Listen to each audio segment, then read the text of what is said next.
Maranatha, enfant béni de Dieu, je vais reprendre la question de savoir si Jésus était Dieu, pourquoi priait-il? Cette question touche au sujet de l'incarnation de Jésus-Christ et de ses conséquences. La Bible est très claire. La parole divine s'est fait chair.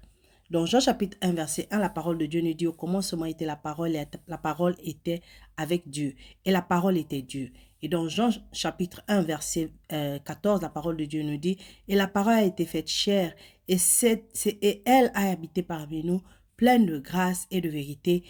Et nous avons contemplé sa gloire, une gloire comme la gloire du Fils unique venu du Père.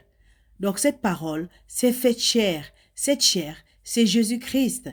Cette chair, c'est un conteneur. C'est ce corps-là dans lequel l'Esprit de Dieu est venu à travers la naissance naturelle.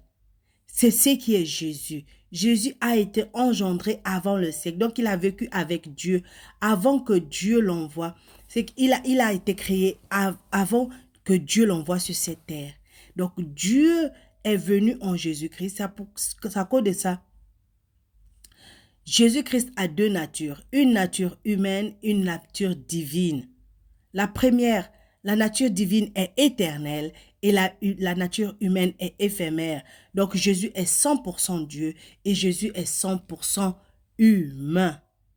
Matthieu chapitre 22, verset 37 répond déjà à notre question.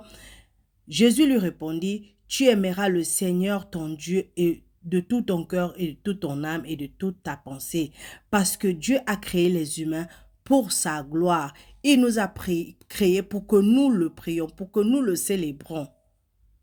Donc Jésus, lorsqu'il prie au Père qui n'est pas en lui. Il prie au Père qui est resté, qui est au ciel. Donc en Dieu, c'est le Fils qui s'est fait homme. Alors que le Père siège dans les cieux, il ne serait ni biblique ni logique de penser que le Dieu Tout-Puissant ne puisse pas le faire, ne puisse pas à la fois être tout entier en Jésus-Christ et dans les cieux. Le Fils unique dans la chair adore donc le Père éternel qui est dans les cieux. Parce que Dieu est un Dieu omniprésent et omnipotent. Donc, il peut rentrer dans n'importe quoi. Il peut rentrer dans n'importe qui. C'est à cause de ça, aujourd'hui, nous avons le Saint-Esprit qui vit dans tous les enfants de Dieu. La mort et la résurrection de Jésus-Christ ont fait que le Saint-Esprit est venu. Donc, Jésus, lorsqu'il prie à son Père. Et il prie parce qu'il est dans la chair. Il est humain.